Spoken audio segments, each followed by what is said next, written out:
coplanarity of two lines.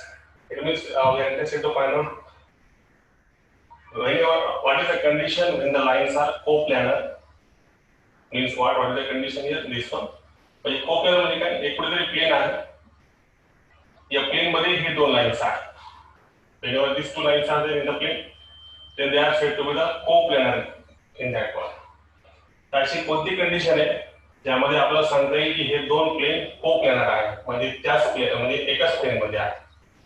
मग ज्या plain मध्ये असतील तर त्या प्लेनची इक्वेशन काय आहे ते पण त्याच्यामध्ये आपल्याला काढायचं.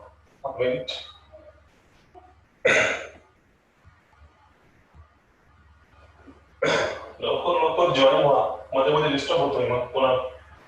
तर कंडिशन काय सांगितलं मी तुम्हाला, आपल्याला काढायचा कोप्लॅनिटी ऑफ टू लाईन्स मध्ये की अशी कोणती कंडिशन आहे जेव्हा आपल्याला सांगता येईल की दोन जे लाईन्स आहेत ते एकाच प्लेन मध्ये आहे, म्हणजे कोप्लॅनर आहे. What is the condition when we say that these two lines are coplanar? It means they lie in a one plane or in same plane.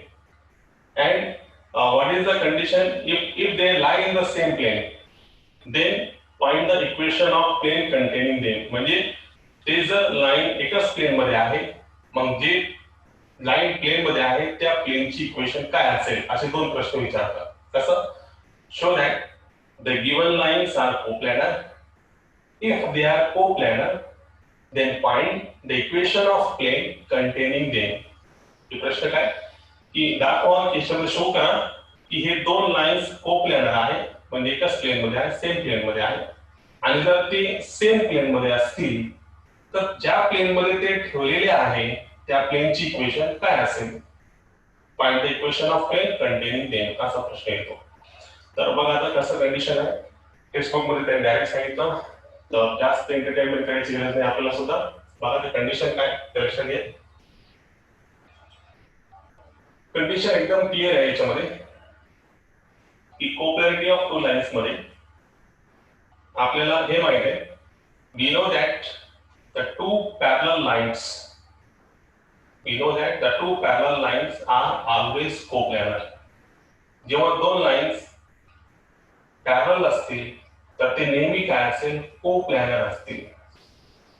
समजून घ्या. whenever the two lines are parallel then they are coplanar. ही पहिली condition.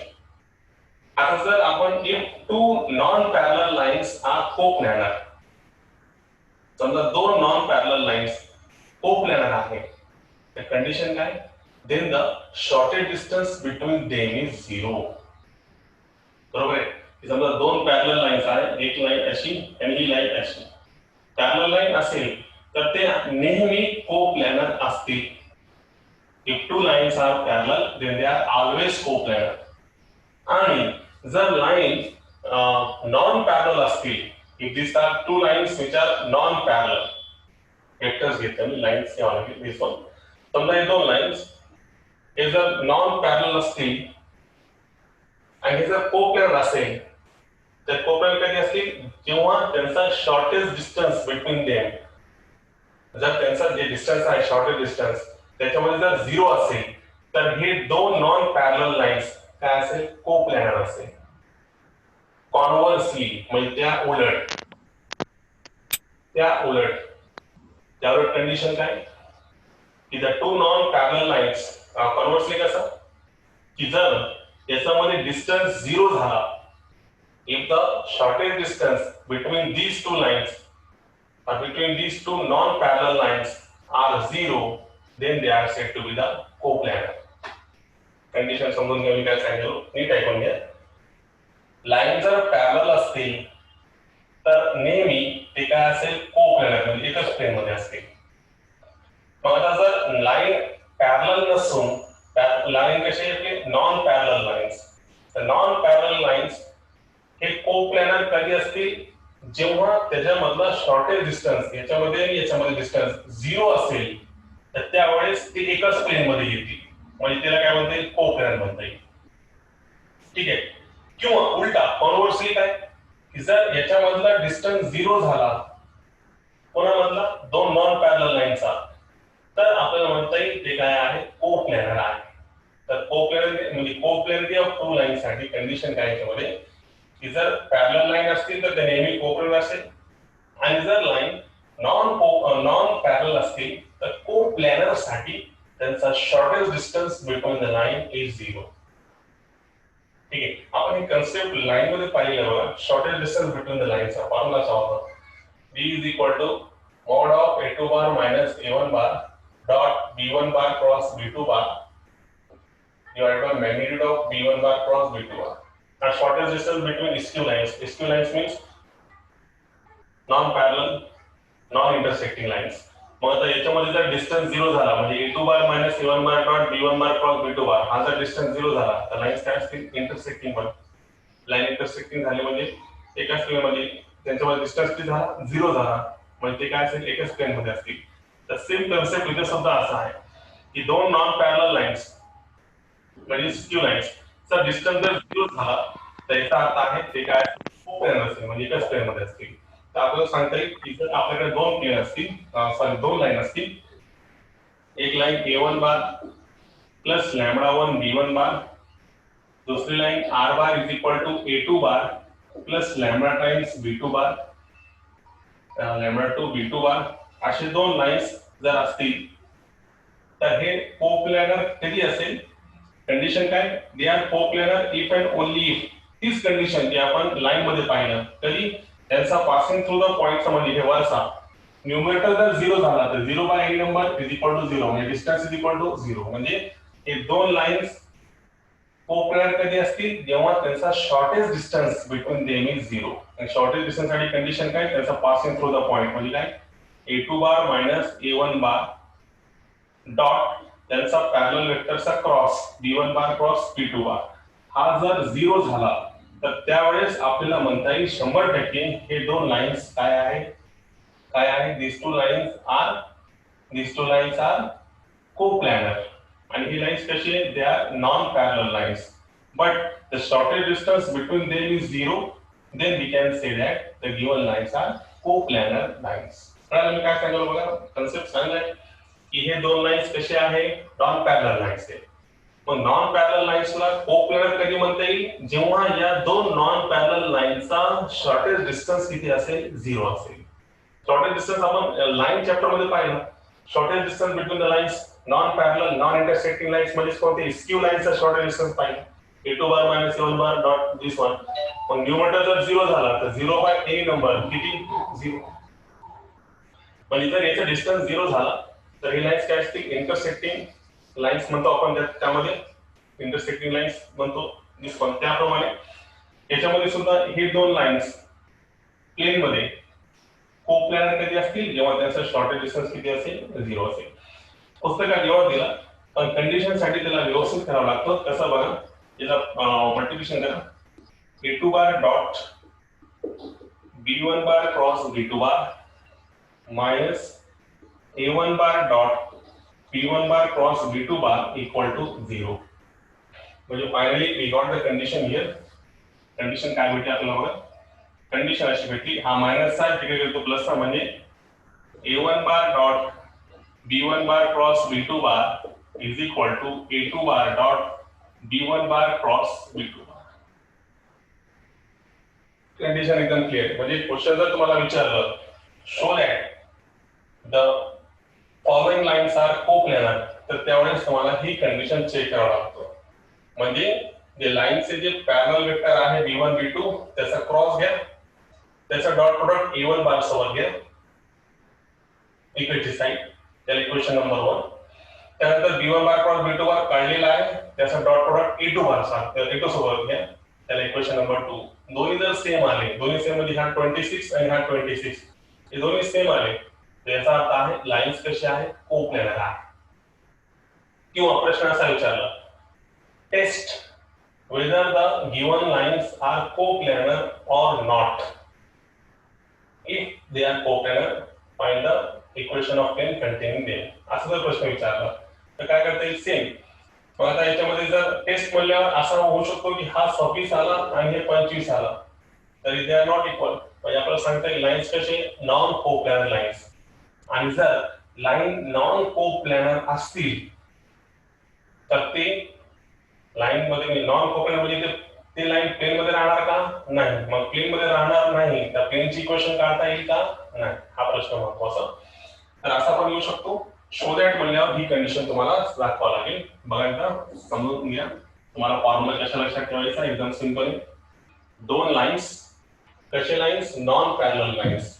तर एक line समजा अशी आहे A1 bar plus λ1 B1 बार, दूसरी line है A2 bar plus λ2 B2 bar. These two lines are coplanar if the shortest distance between them is 0. The shortest distance कसा? ये समजलं difference कसा? Passing through the points a difference A2 bar minus A1 bar dot parallel vectors are cross this one that is equal to 0. हे पुस्तकात एवढं दिलं, पण आपण त्याला व्यवस्थित केलं. या फॉर्म मध्ये हा फॉर्म्युला लक्षात ठेवायची गरज नाही. फॉर्म्युला हा कसा होईल बघा. A2 बारचा dot product B1 bar cross B2 bar सोबत मायनस A1 बारचा dot product B1 bar cross B2 bar equal to 0. आता हा मायनसचा आहे तिकडे गेलं प्लसचा, म्हणजे finally condition A1 bar dot B1 bar cross B2 bar is equal to A2 bar dot B1 bar cross B2. Is the condition. अशी जर कंडिशन आली म्हणजे दोन्ही साइड जर इक्वल आले तर त्यावेळेस सांगता येईल की हे दोन लाईन्स कोप्लॅनर आहे. तर प्रश्न कसा येईल? Show that the following lines of the given lines are coplanar. If they coplanar then find the equation of plane containing them. पहिला काम आपला याला कोप्लॅनर दाखवणे. हे कंडिशन आली त्याचा अर्थ आहे ते कोप्लॅनर. पुढचा क्वेश्चन काय की खरंच हे लाईन जर कोप्लॅनर असतील म्हणजे एकच लाईन मध्ये असतील मग ज्या मध्ये हे प्लेन मध्ये ठेवलेले आहे त्या प्लेनची इक्वेशन सुद्धा काढा. तर ते कशा काढता येईल बघा. त्या प्लेनची इक्वेशन साठी बघा एकदम सिंपल. तर लक्षात घ्या त्या प्लेनची इक्वेशन साठी काय करावं लागेल आपण? Same concept. ही line r bar is equal to A1 bar plus λ1 B1 bar. r bar is equal to दूसरी line A2 bar plus λ times B2 bar. आता equation of plane containing them म्हणल्यावर तर दोन लाईन पैकी कुठलीही तुम्हाला घेता येईल. कुठली एक लाईनचा विचार करा कारण दोन्ही लाईन एकाच प्लेन मध्ये आहे त्यामुळे दोन्ही एकदाच तुम्हाला घेता येत नाही. कुठली एक लाईन सोबत तुम्हाला या प्लेनची इक्वेशन काढता येईल. तर समजा आपण पहिली लाईन घेतली तर मला सांगा ही लाईन या A1 बार मधून पास आहे बरोबर आहे आणि हा प्लेनचा नॉर्मल वेक्टर म्हणजे काय n बार नाही सॉरी n बार समजा हा नॉर्मल वेक्टर. हा नॉर्मल वेक्टर काय असेल? हे दोन लाईन याच्यामध्ये आहे तर या दोन लाईनचा पॅरलल वेक्टरचा cross B1 bar cross B2 bar हा प्लेनला काय असेल? परपेंडिक्युलर. तर प्लेन एका पॉइंट मध्ये पास आहे. कुठली एक लाईन घ्या तुम्ही. A2 बार घेता येईल तर A2 बार सुद्धा घेता येईल. A1 बार दोघांपैकी एक घ्यायचं. तर प्लेन एका पॉइंट मध्ये पास आहे आणि B1 बार क्रॉस B2 बार याला काय आहे? याला काय आहे? परपेंडिक्युलर आहे. तर प्लेनचा फॉर्म काय झाला? r bar dot n bar is equal to a bar dot n bar. Plane passing through one point and one vector is perpendicular. याच्यात ठेवून देणे फक्त. मला सांगा काय भेटणार? r bar dot n bar म्हणजे काय? परपेंडिक्युलर कोण आहे? B1 bar cross B2 bar. a बार तर कशातून पास आहे ते A1 बार मध्ये. A1 bar dot B1 bar cross B2 bar. हा प्लेनची इक्वेशन. ज्या प्लेन मध्ये हे दोन लाईन्स कोप्लॅनर आहे त्या प्लेनची इक्वेशन अशी काढता येईल. r bar dot B1 bar cross B2 bar is equal to A1 bar dot B1 bar cross B2 bar. पण मला A1 बार आवडत नसेल तर इथे A2 बार जरी घेतलं तरी चालेल. दोन लाइन पैकी कोई भी एक लाइन, दो लाइन में से कोई भी एक लाइन के साथ आपण लिख सकते हैं. तर एकदा बघा मी काय सांगायलो. प्रश्न तुम्हाला 3 आणि 4 याच्यावरच आहे. कंडिशन काय की हे दोन लाइन्स पहिली condition the condition for these two lines are coplanar. ये दो लाइन्स कोप्लैनर कब है? तब है जब उनका shortage distance between them is 0 है. तो शॉर्टेज डिस्टेंस के लिए A2 bar minus A1 bar passing through the point का डिफरेंस डॉट पैरेलल वेक्टर का क्रॉस. इसको और फर्दर सॉल्व करने के बाद ये कंडीशन इंपॉर्टेंट है. फार्मूला ये यूज करेंगे अपन प्रॉब्लम सॉल्व करते समय. A1 bar dot B1 bar cross B2 bar is equal to A2 bar dot B1 bar cross B2 बार. अब दूसरा क्वेश्चन, यदि ये लाइन कोप्लैनर है तो उस प्लेन की इक्वेशन निकालो जिसमें ये दो लाइंस रखे हुए हैं। तो वो प्लेन की इक्वेशन निकालने के लिए हमने एक प्लेन लिया यहाँ पर, ये प्लेन में पहली लाइन और ये प्लेन की दूसरी लाइन, ठीक है। तो प्लेन इसमें से पास है, ये इसका पैरेलल वेक्टर है, प्लेन इसमें से पास है और लाइन इसमें से पास है और ये इसका पैरेलल वेक्टर लाइन, सॉरी। तो कंडीशन क्या है, प्लेन का जो नॉर्मल है मतलब जो परपेंडिकुलर है, तो यहाँ पे जो नॉर्मल है ये दो लाइंस का, आप हमेशा देखें ये दो लाइंस के जो पैरेलल वेक्टर है, ये पैरेलल वेक्टर का क्रॉस प्लेन को क्या रहेगा, परपेंडिकुलर। मतलब यहाँ पे जो n बार है वो क्या रहेगा, v1 बार क्रॉस v2 बार। तो अब ये प्लेन की इक्वेशन निकालने का है, तो मेरे को बोलो प्लेन कितने पॉइंट में से पास है, दो लाइन में से है, दोनों में से एक लो, समझो ये ले लिया। तो अब लाइन का प्लेन का फॉर्म क्या हो गया, प्लेन एक पॉइंट में से पास है और v1 बार क्रॉस v2 बार उसको क्या है, परपेंडिकुलर है। तो प्लेन की इक्वेशन बोलो, the equation of plane passing through one point and perpendicular to one vector, क्या है फॉर्मूला बोलो, r bar dot n bar is equal to a bar dot n bar. Simply r bar dot n bar म्हणजे normal vector इधर v1 बार cross v2 बार कितना आया, a बार मतलब इसमें से pass है, कोई भी एक कंसीडर कर सकते हैं, a1 बार भी ले तो चलेगा, a2 बार ले तो भी चलेगा, इंटर योर चॉइस। समझो a1 बार डॉट v1 बार क्रॉस v2 बार, ये तो फॉर्मूला है, ठीक है। ये हो गया वेक्टर फॉर्म में। सेम हम कार्टेशियन फॉर्म में देख सकते हैं इसको। तो कार्टेशियन फॉर्म के लिए कैसा, देखो अभी ये वेक्टर फॉर्म में, अब कार्टेशियन फॉर्म में लाइन बदल जाएंगे, है ना। तो लाइंस कैसे आएंगे, एकदम सिंपल। तो लाइंस कैसे, समझो दिस वन, एक line x minus x1 by a1, y minus y by b1, z minus z1 by c1। दूसरी line x minus x2 by a2, y minus y2 by b2, z minus z2 by c2। These two lines are said to be coplanar. कोई condition, if the shortest distance between them is zero, तब रहेगा जब shortest distance between them is zero। अपन एक concept line में देखे वाला, these two lines are said to be intersect, तब जब shortest distance कितना था उसका zero। एक बड़ा determinant था ना, d is equal to mod of एक determinant में x2 minus x1, y2 minus y1, z2 minus z1, a1 b1 c1, a2 b2 c2 divided by under root में उसका expansion। तो खाली ऊपर का जो डिटरमिनेंट था वो इक्वल टू जीरो रहेगा, तो लाइंस क्या रहेंगे, इंटरसेक्टिंग। तो ये भी वही कंडीशन है, these two lines, हे दोन लाइंस मतलब कोप्लेनर कधी म्हणता येईल जेव्हा याचा शॉर्टेस्ट डिस्टन्स किती असेल झिरो, मग ते कशा असेल, लक्षात ठेवायचं डिटरमिनंट इक्वल टू झिरो। त्या डिटरमिनंट मध्ये काय, सेम हाच फॉर्म्युला पुढे गेला, तो फॉर्म्युला पुढे गेला असा होता तो, पासिंग थ्रू पॉइंट्सचा डिफरन्स डॉट पैरेलल वेक्टरचा cross equal to zero.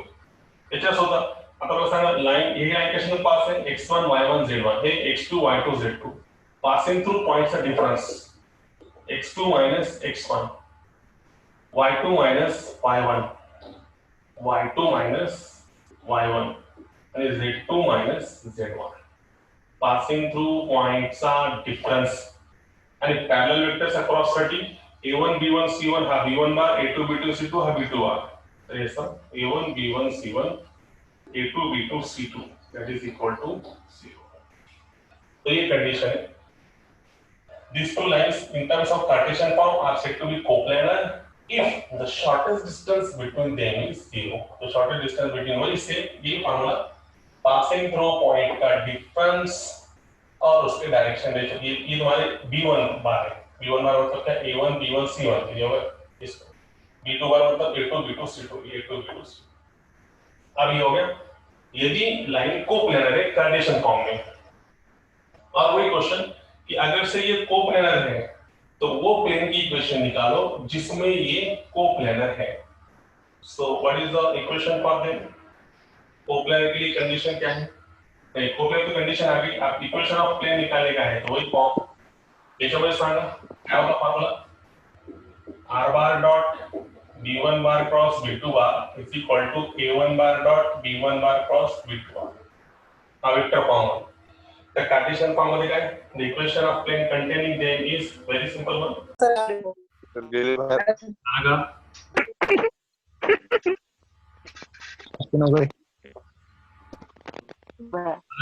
Sir हा, कोण असायले रे? बोलू नका, दिसत नाही का? डिस्टन्स झाले सर. दिसेल का? नाही सर. दिसतंय का नाही? दिसत दिसेल ना? नाही सर. आवाज यायला ब्लॅक स्क्रीन दिसायली. नाही. हॅलो. नाही सर, दिसत नाही.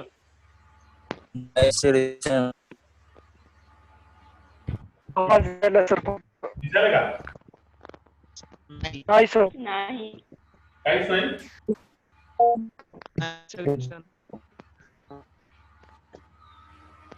जाऊ दे, कंटिन्यू करू मग. जाऊ दे. नेटवर्कचा प्रॉब्लेम यायला. थांबायचं. ठीक आहे, जाऊ दे, कंटिन्यू करू त्याला. ठीक आहे. बस. चालतं.